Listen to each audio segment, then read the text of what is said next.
everyone, this is Defense Politics Asia, and this time around we are taking a look at the situation over at the Kupyansk front. So at the Kupyansk front, this is actually the other major offensive by the Russian forces against the Ukrainians, and this one is Kupyansk is actually very near to the Russian border, and centered with the primary objective as this town here, Kupyansk. This is actually the actually stretched over here.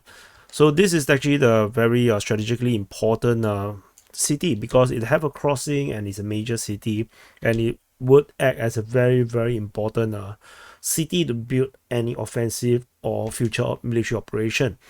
And the Ukrainians are holding the front line all the way from Liman Pershi over here to Sinkivka, all the way to the south of Vyshana, to Menkovka, Timkovka, all the way to Olyansky, and then Ivanivka, Kaislivka. So the Russian main offensive is over at Sinkivka. They are attacking Sinkivka, and they are also attacking in this region at Ivanivka, Kaislivka. Kaislivka is, I think, further down. And around this, probably this area around Timkovka. And because this is reason why this is the case, because the Ukrainians are reported to be counter-attacking over in this region here. And so let's zoom. So there's basically these two main area that the Russians are attacking. So it's basically, you can call it a pincer, but it's also not exactly a pincer. It's basically two different offensive, because it doesn't look like this kind of pincer. I don't think this is the case. So let's look at the two separate things closer. So over in this Ivanivka region, the Russian forces is currently attacking this area here. The objective is actually to capture this. This is called, I think, Ivanivka. Ivanivka is over here, Ivanivka, and then also capture this area here. It's called Stepovo Novoslivka. So let me sort out. It's been a long time since I used this. Whoops. So to capture these two area, and then they can actually come to this road, and then they can cut access to this road, this major highway that is moving all the way from Kupyansk to the other front line further in the south. So so the Ukrainian forces need to keep this highway open in order to continue to send forces down, and this also acts as there's a resupply, major resupply route across the entire front line, because the Ukrainians can at any location along the front line send reinforcement and resupply to the front line that is currently being waged war over this area here. The Ukrainian forces are looking at this situation. They conducted some counter attack over the Timkovka region, and are hopefully able to push back the Russian forces. Tentatively, it doesn't look like the case just yet.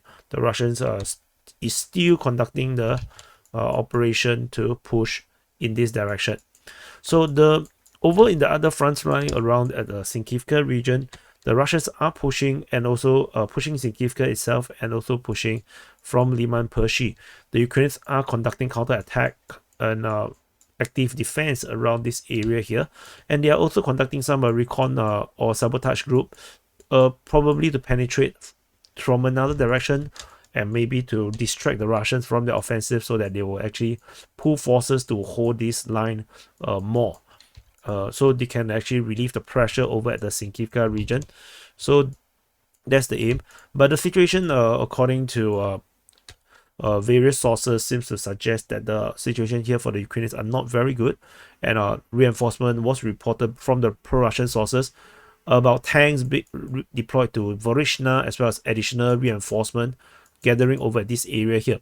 The tanks are providing fire support on the Russian positions as from afar, and also reinforcement was reported to Petropavlivka.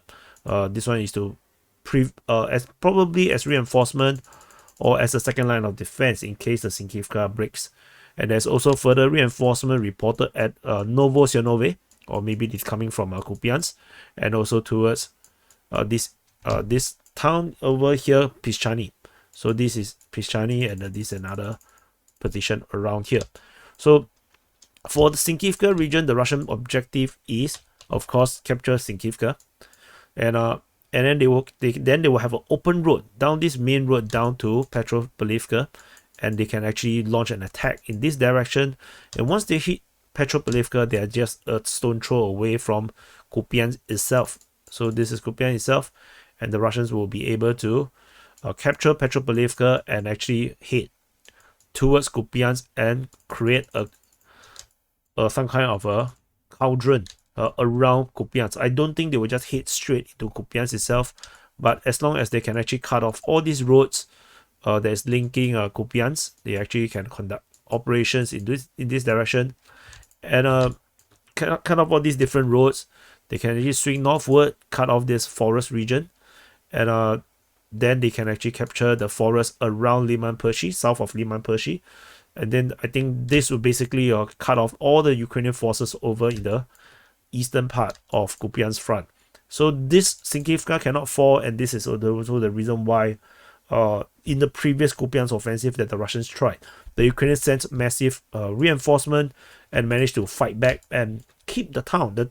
It's a small little town, but the Russians failed to manage to capture it. And this sign shows the importance of this town. The Ukrainian forces knows that they can't lose it. Once they lose it, this entire highway will become under threat. And so I believe this one further away is to distract the Ukrainian forces, because if you have reinforcement coming into Kupyansk, coming across the Oskil River, you have to decide where to deploy them. And are you going to hold a more important position at Sinkivka, or are you going to hold defense in the Ivanivka region where the Russians are also making a major push? So the Ukrainian forces will be kind of have to pick one side. So yeah, that is just a strategic conundrum that Ukrainians will have to face when they this is the question that is being posed to them by the Russian forces. So anyway, this is just a quick update of the strategic situation, as well as what is currently happening over at this Kupyansk front. And hopefully this helps. I know this is a less sexy front line, but I think this is still pretty important to talk about, especially if Kupyansk fall. I think this is going to be just as huge as Avdiivka in terms of the implications for the war effort for the Russians or the Ukrainian side. So yeah, anyway, thank you for watching. Do press the like button, subscribe, and I will see you in the next update.